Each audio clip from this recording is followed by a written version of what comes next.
citizens. Well, Eric, as a And lawyer, these are not criminal citizens, ha? These are tax-paying citizens, peace-loving citizens. Does the president have a right to disarm the citizenry? well, Eric, as a lawyer, under the prevailing legal environment, the Yes. answer for me would be no. Yes. Because first, with this new law that we have, it says it recognizes the right Yes. of every qualified civilian to use a firearm and own a firearm Yes. and use it in self-defense.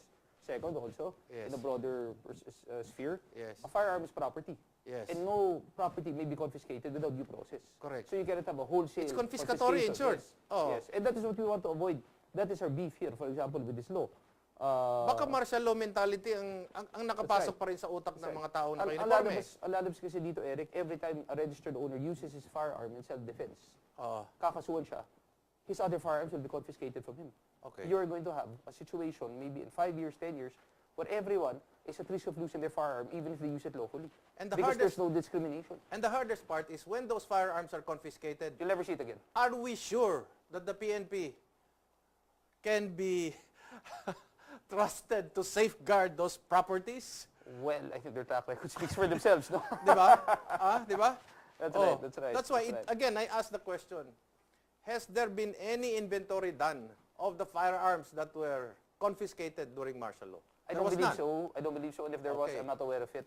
I don't know very many people No. who would be aware of it. If there was an inventory, and if there was none, shouldn't there be one? That's the first question. Correct. Second, Correct. and if an inventory is done, shouldn't their dead owners or the relatives of these dead owners be informed that such a property exists? Well, correct. After all, it was the property of their ascendant. They were legally acquired. Correct. That's Oh, right. di ba? That's right. Unlike That's right. any property, these were illegally acquired. So That's they right. should be informed. That's right. Well, I don't think, Eric, you can expect the PNP to be able to trace back to martial law. Right now, they don't even know how many guns are circulating. That's just an estimate based on their own intelligence collection. That's the reason why an inventory is needed, because the last person in charge of these firearms Should be accountable. should be accountable, which That's is the right. PNP. That's Now, could these 1 million firearms going around in the country, could this 1 million be part of this inventory during the martial law years? It's quite possible, Oh, Eric. this is what It's I'm quite possible. saying. It's quite possible. Yes. I am trying to bring the onus of the responsibility to the PNP because it's not as simple as, oh, kayo mga civilian ang kailangan namin tututukan. You know, they are persons in authority. They have a bigger role and responsibility when it comes to these things. You know, Eric, our beef here. Oh. The law fails to recognize the inherent contradiction or conflict between the roles of the PNP. Okay. Its role is to enforce the law prohibiting illegal possession and carrying of Correct. firearms. All right. But at the same time, that law gives them the regulatory power over civilian gun owners. Okay. So you will have an institutional crisis. Institutionally, they'll be Jekyll and Hyde. They will say on the one hand, oh, we'll confiscate that. So good ang mindset nila. Basta baril. Confiscate namin. Bawal. At the same time, here, they are trying to license you. Oh. So that is why they will have their own identity crisis, I think, which the law, I think, failed to recognize.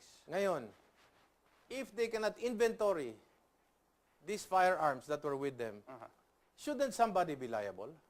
Well, yes, just like many As other custodians? just like many other crimes. As here, custodians? someone should be liable. Di ba? But no one's May ever held batas dyan. accountable. Di ba? May batas dyan. That's right. Kasi that's right. custodian ka, That's di ba? right, that's right. Oh. Well, Eric, you know, as you pointed I out, it's a mean- very big problem. They failed to address it, and you expect them now to be able to regulate properly civilian gun Exactly. owners. You know, I mean, what's ano for good for the goose is good is good also for the gander. I'll give you di an ba? example, Eric. Oh. I'll give you an example. From time to time, we see in the news hideouts or layers of criminal syndicates being raided, Oh. and firearms are confiscated, and charges are filed against the people responsible for those illegal firearms. Okay. Well and good. Oh. But really, to go to your question, what happens to those firearms? Correct. Are they destroyed? Okay. Are they stored somewhere? Of course, we Okay. all know there are evidence in the case. Okay. But when the case terminates, What happens? I don't know. I don't know what happens to the firearms. Are they like The- drugs that are burned later on with I don't- witnesses, I don't etc., know, Eric, etc.? because you see, since they're illegal, they're contraband per se. The court, after the termination of the case, will order the PNP to confiscate them. Yes. But after that, it disappears into a black hole. No one seems to know what happens to the firearms. That's precisely why it's very important to have an inventory. That's right. That's right. And to find out where is the sourcing of these 1 million guns that they claim. And Eric, this law claims to talk about gun control. but the institution that's supposed to be carrying out gun control itself is not controlling its Okay. own armory. It gets diverted to place like Maguindanao to commit Now, murder, you know. This brings me to the point that if there was no inventory undertaken during martial law and nobody is held liable, Correct. a gun holder, a peace-loving citizen, is thinking like martial law again. I would rather go underground. He asked the question, what happens if another president intends to stay in power longer than what is provided in the Constitution? Correct. That's right. Can he confiscate my firearms? And the answer is Will yes, I no. be armless? I don't think, Eric, the citizenry will agree to that. Exactly. Because remember, every first-year law student knows this. Power resides in the people. Yes. And they merely entrust it to the government. So Exactly. the government has no right to take it back. So, the absence of this accounting by the PNP, what does it do? It augurs to people keeping one gun away from official records. That's right. That's a possibility. That's right. That's right. Di ba? Admittedly, yes. You're not open to having all your firearms licensed. Because one day, another martial law might come in and all your guns are confiscated and nobody is held to account. You're not even given a receipt. You're not even given, kinuha ng gobyerno ito, ito ang bayad para sa baril na yan. That is also our beef with the law, Eric. It claims to recognize the right to self-defense, but it is creating an environment, it is creating situations where people are forced to, as you said, resort to other means to defend themselves. Exactly. Instead of submitting to the fold of the law, which should be the case. Correct. In other words, they should not, in effect, legislate away people's right to Rod, defend themselves. lupa mo, gustong daanan ng gobyerno. Correct. Pwede ba niyang kunin yun na hindi ka bigyan ng pera? No, that's why there's a process called expropriation. Exactly. Yung baril mo, kinuha ng gobyerno, pwede bang hindi? Hindi pwede. This is what I'm saying. There has to be a process. I'll tell you, for example, another thing that bothers us insofar as the IRR of that law is concerned. Yes. That law also refers to long firearms Yes. or assault weapons. Yes. It says there specifically that those who are already owners at the time of the law's Can enactment, enjoy the privilege. can continue the right actually. Oh, okay. They claim it's a privilege, but it's a right. Okay. But then Eric, Nakalagay dito parang ano ba? Right or privilege? well, it says privilege, but it's really a right. Okay. But in other words, does that mean, for example, that I as a property owner, am I not allowed to sell that? Oo. First, apparently it says no. And second, So parang may law of diminishing returns dito. right. And the IRR and the PNP has confirmed this.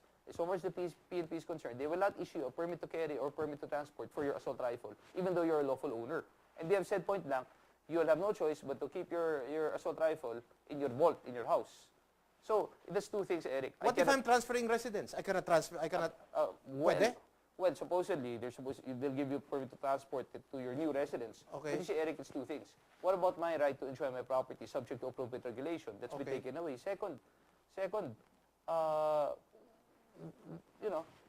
it's just supposed to stay there in my vault. Okay. The law is supposed to encourage responsible gun ownership. Responsible gun ownership includes practicing properly. Correct. If you cannot practice, then you're a liability to yourself and other people. Yes. So, that kind of institutional thinking defeats the purpose of the law as far as we're concerned. Nabanggit mo no na yung may mga baril na sabi nila yung medyo malalakas, Right. malalaki no. Oo. Pwede nilang palisensya pa rin ito. Pero sa bagong batas, yung mga bagong mag-a-apply, bawal na. Bawal na. Okay. That is another thing. Okay, so ngayon, may baril tayo na malaki. Hindi ko pwedeng ipamana sa anak ko.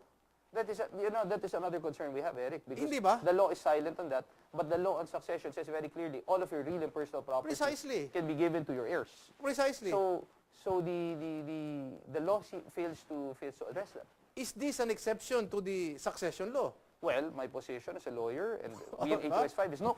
Oh. It is not. It So is then not. somebody questioned that because I, as a father, I don't want to be deprived of giving my son or whoever or my daughter from, Well, we are trying to bring these matters to the attention of the legislature and also the PNP, the implementing agency, hoping to find a amicable solution, again, to this. by this provision, I am saying, is it possible that upon the demise of the person with this high-powered firearm and the relatives are supposed to report, Correct. Correct? That's right.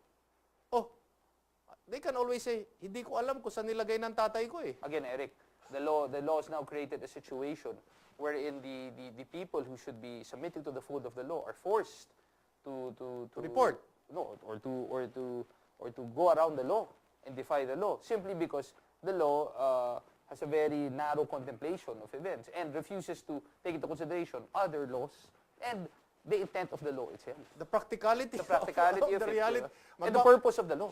Magbabalik po ang Republika at ang susunod ko pong tatanungin ay sa ganitong sitwasyon na hindi mo pwedeng ipamana ang baril mo, legal mong binili, pinaghirapan mo yung pera na yan, nandun ka sa Mindanao, sa kaguluhan, nasa Iligan ka, Sultan Kudarat, na ang baril ang pinaka-importanteng bagay doon. Ito ba ay magbubukas ng kaparaanan na lalong ipapalisensya mo yung mga baril na yan o yung baril na lisensyado ay biglang mawawala dahil takot silang ibigay sa PNP o isurrende sa pagbabalik po ng Republika?